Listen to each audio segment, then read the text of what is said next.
10 minute করে পড়াইয়া 17 নম্বরে যখন কোরআনুল কারীম নামক ধর্মগ্রন্থর গুরুরে আপনার মিশরের কারি আব্দুল বাসিত ইবনে আব্দুস সামাদ হইল, হয় আব্দুল বাসিত ইবনে আব্দুস সামাদ, তোমার কোরআনুল কারীম নামক ধর্মগ্রন্থ তোমার 10 মিনিট সময় দিলাম, তোমার সেই ধর্মগ্রন্থ তুমি পড়া আরম্ভ করো। মিশরের কারি আব্দুল বাসিত ইবনে আব্দুস সামাদ, আউযু বিল্লাহি মিনাশ শাইতানির রাজীম, বিসমিল্লাহির রহমানির রহিম। হইয়া সূরা ফাতিহা থেকে তিলাওয়াত আরম্ভ করলা, আলহামদুলিল্লাহি রাব্বিল আলামিন জেমনে তিলাওয়াত করলা। জোজ আছে সামনের দিকে তাকানো, জোজর আপনার মাথার তামাম হুশ বুদ্ধি আল্লাহ খাইয়া নিলগি হো সুবহানাল্লাহ। জেমনে আউযু বিল্লাহি বিসমিল্লাহ বলি আলহামদুলিল্লাহি রাব্বিল আলামিন ফরিলা, জোজর তামাম ব্রেন বুদ্ধি আল্লাহ কবুল করে নিল। আল্লাহ তার তামাম কুদরতি সাহায্য দিয়া আব্দুল বাসিরের সাহায্য করল, আর জোজর আপনার তামাম হুশ বুদ্ধি হল গায়েব করিয়া জজ শুধু আপনার কারি আব্দুল বাসিতের দিকে হইয়া তাকাইয়া রইল। মিশরের কারি আব্দুল বাসিত ইবনে আব্দুস সামাদ সূরা ফাতিহা যখন শেষ করছেন এবং পড়েছেন ওয়ালাদ-দাল্লিন আমিন যখন কইছেন, ঘড়ির দিকে তাকাইয়া দেখেন 10 মিনিটের জায়গায় 15 মিনিট গেছে কি হো সুবহানাল্লাহ। সামনের দিকে তাকাইয়া দেখুন জোজ তো ডাক্তার, সামনের দিকে সাইয়া দিতে দেখুন জোজ যেমনে ওলা সাইয়া রইছিল হে তো ডাক্তার, হে তো হইতো ভালো। এখন মিশরের কারি আব্দুল বাসিত এমন এক কারি আল্লাহ বানাইয়া দিছিল, আপনারা যারা জানেন না চিনেন না মোবাইলের মাঝে দেখছেন না, আপনারা ফুয়াইন করে কইবা না তিন সারে কইবা বলে বাবারে মোবাইলে বাসাই ইউটিউবে আব্দুল বাসিত খে কারি সাহেব তিলাওয়াত শুনবা, যদি দিল ঠান্ডা হয় না, হৃদয় যদি শীতল হয় না, কইবা মোল্লা বেটা কিতাব মাতিয়া গেল। এমন এক ব্যক্তিত্ব, মহান বিরল ব্যক্তিত্ব আল্লাহ দিয়া দিছিল, কুরআনের সারা নূর ডালিয়ে দিলেছিল মিশরের কারি আব্দুল বাসিত ইবনে আব্দুস সামাদের ভিতরে। সুবহানাল্লাহ। কারি আব্দুল বাসিত ইবনে আব্দুস সামাদের তিলাওয়াত আপনি যদি কিছুক্ষণ শুনা আরম্ভ করেন খুব কম সময়ের ভিতরে ইনশাআল্লাহ তাআলা আপনার ঘুম হয়। মিশরের কারি আব্দুল বাসিত ইবনে আব্দুস সামাদ সূরা ফাতিহা তিলাওয়াত করা শেষ করলা, যখন দেখলা 10 মিনিটের জায়গায় 15 মিনিট গেছে গিয়া তৎক্ষণাৎ ভাবে হিরিয়া আরম্ভ করলা সূরা তিলাওয়াত। দেখলা জজ তো ডাক্তার হয়ে গেছে, তুমি ডাক্তার দেখো, আমি আব্দুল বাসিত শুধু তিলাওয়াত করতে থাকি, কেননা এখন পর্যন্ত তো বেল পড়ে নাই। মিশরের কারি আব্দুল বাসিত ইবনে আব্দুস সামাদ এমন সূরা তিলাওয়াত করা আরম্ভ করলা রে ভাই, কুরআনুল কারীমের সবচেয়ে সুন্দর যথাপূর্ণ সূরা সূরাতুর রহমান থেকে তিলাওয়াত আরম্ভ করলা এবং বিসমিল্লাহির রহমানির রহিম ফরিয়া যখন পড়িলা আর রহমান আল্লামাল কুরআন ফরিয়া যখন সামনের দিকে পড়া আরম্ভ করলা, সেই জজ তো আপনার ডাক্তার হয়ে গেল। 15 মিনিট গিয়ে 20 মিনিট গেল, 20 মিনিট গিয়ে 30 মিনিট গেল, 30 মিনিট গিয়ে 40 মিনিট গেল, 40 মিনিট যখন অতিবাহিত হইল, জজ তো শুধু ডাক্তার হইয়া সামনের দিকে তাকাইয়া আছে। 40 মিনিট অতিবাহিত হওয়ার পরে সেই আপনার কোর্ট আপনার আয়োজক মন্ডলী যারা আছিল তারা দেখলো এই কি অবস্থা শুরু হইল।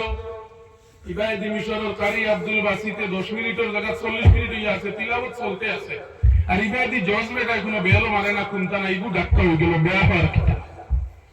গিয়া হুসানের দিকে গিয়া জজরে গিয়া ওলা ঠেলা মারলা, ইগিয়ে ঠেলা মারতে এমন একভাবে মানে হাক্কা পক্কা লাগিয়া উঠিল, বুঝাই গেল সামনে বুট উৎকিতা দেখি নেছে নিকিতা নিয়ে আনতে রাই ওলা এক হাক্কা পক্কা লাগিয়া আপনার উঠিল, আল্লাহ কিতা হইছে কইয়া উঠিল।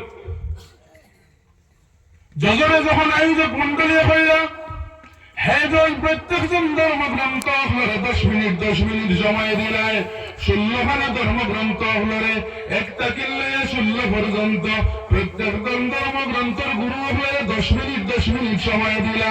যখন 10 মিনিট পড়িল তখন বেল মারলা, কেন তুমি 17 নম্বরে কোরআনুল কারীম নামক ধর্মগ্রন্থের গুরুরে 10 মিনিটের জায়গায় 40 মিনিট দিলা? এখন তো হে নিজেও জানে না খিলাইল 40 মিনিট হইল, কারণ তারে বেড়া লাগাই দিছে হে আল্লাহ, তারে বেড়া লাগাই দিছে হে।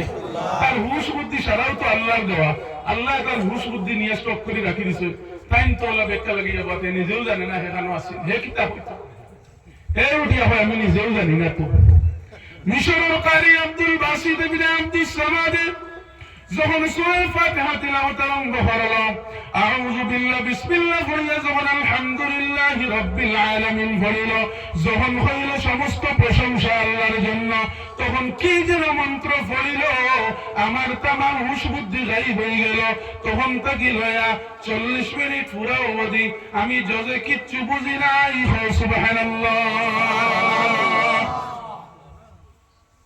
মিশরের আপনার আব্দুল বাসিত ইবনে আব্দুস সামাদর 40 মিনিটের পরে তিলাওয়াত শুনিয়া সেই জজে মিশরের কারি আব্দুল বাসিত ইবনে আব্দুস সামাদরে আপনার প্রথম পুরস্কারে বিজয়ী হইয়া কোরআনুল কারীমের সত্য গ্রন্থ হিসেবে ঘোষণা করলা। সুবহানাল্লাহ। আয়োজক মন্ডলী এখন বেজার হয়ে গেল জজের উপরে, বাবারে সারারে 10 মিনিট দিল, ইগুরে 40 মিনিট দিল, আর কোরআন নামক ধর্মগ্রন্থের হাসাও হয়ে নিল, পুরস্কার 1 নম্বর দিলাইল। এন এগেইনস্টে বাদর দিন ক্রিমিনাল কোর্টে কেস করল। সেই জজরে নিয়ে পরের দিন ক্রিমিনাল কোর্টের কাঠগড়ার মাঝে খাড়া করলো এবং কোর্টের মধ্যে কোর্টের জজে সেই জজরে সওয়াল করেন, রে জজ, আমার মতো হালকে তোমারে নিয়া আমেরিকার মানুষে তোমার কোর্ট সাজাইয়া চেয়ারের সম্মানের সহিত বইল, কেন তুমি তোমার চেয়ারের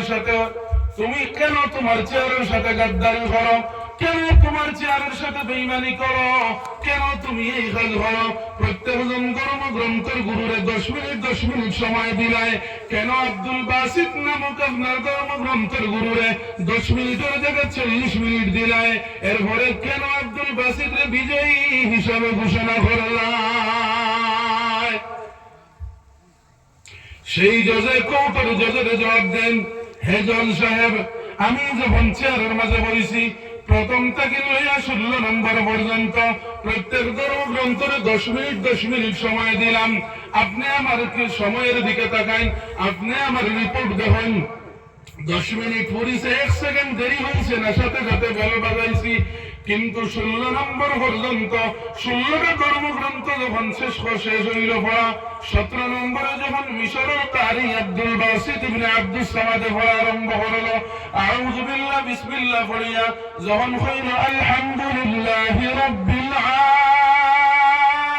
আলামিন, তৎক্ষণাৎ ভাবে আমার কি হইল, আমার তামাম হুশ বুদ্ধি গাইল। আমি বহুত আসলাম চেয়ারে, ঠিক আছে, কিন্তু আমার মাঝে কোনো স্মরণ শক্তি ছিল না, আমার মধ্যে কোনো হুশ ছিল না, আমি বেহুশ অবস্থায় ছিলাম। এখন আইনে গো আছে না, আপনার পাগল অবস্থায় পাগলে যদি কোনো দুষ করে ইগু কোর্টে বেকসুর মাফ করিয়ে দিলে, বাবার ইগু পাগল আছে, ইগে বুঝবাইছে না, ওই দিন হয় না।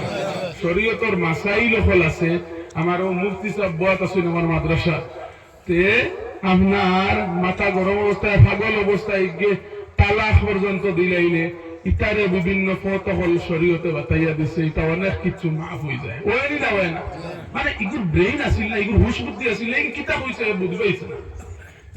আপনার সেই জজর অবস্থা ওখান হয়ে গেছে।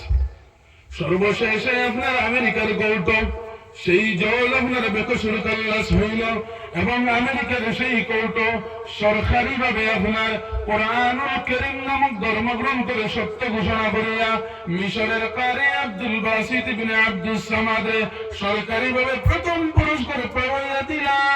সুবহানাল্লাহ। আল্লাহ চাইলে কি না পারে, প্রত্যেক ধর্মগ্রন্থ হল থাকি বাসিয়া আল্লাহ কোরআনুল কারীম নামক ধর্মগ্রন্থের ইজ্জত দিল।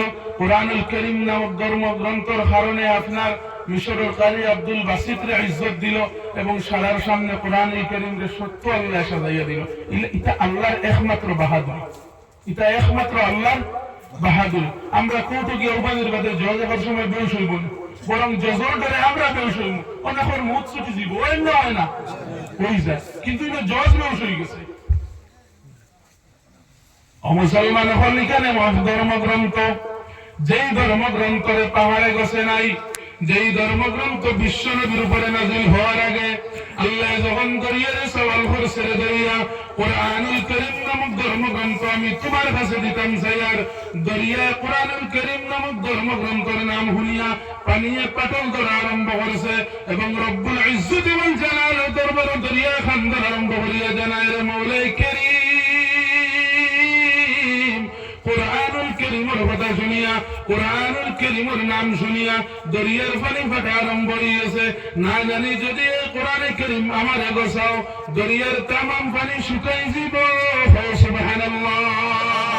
ও মুসলমান হল পাহাড়ে গেছিল না, দরিয়ায় গেছিল না, মাটিয়ে গেছিল না, আসমানে গেছিল না, জমিনে গেছিল না, বাতাসে গেছিল না, সর্বশেষে বিশ্ব নবী মুহাম্মদুর রাসূলুল্লাহ সাল্লাল্লাহু তাআলা আলাইহি ওয়াসাল্লামের উপরে আল্লাহ কোরআন কারীম নাযিল করলো। সুবহানাল্লাহ।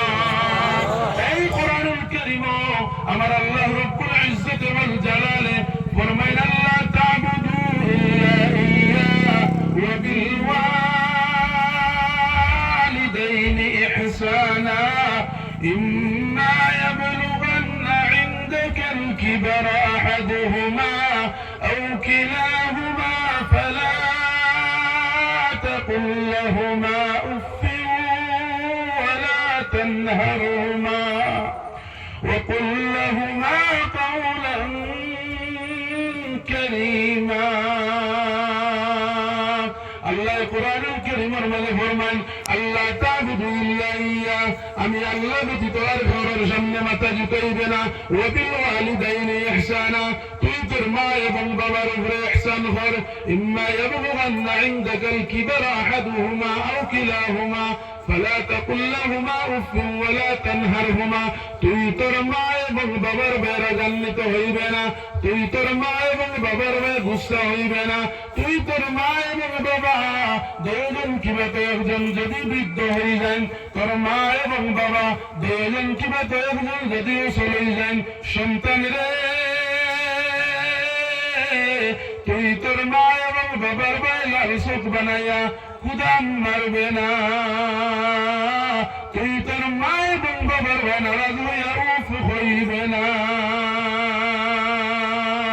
وقل لهما قولا كريما, তুই তোর মা এবং বাবার বেয়ে কোনো সময় রাগান্বিত হইবে না, বরং তুই সর্বসময় তুই তোর মা এবং বাবার সামনে তুই নততা, তুই তোর মা এবং বাবার সম্মান দিয়ে কথা কও। সুবহানাল্লাহ। আমরা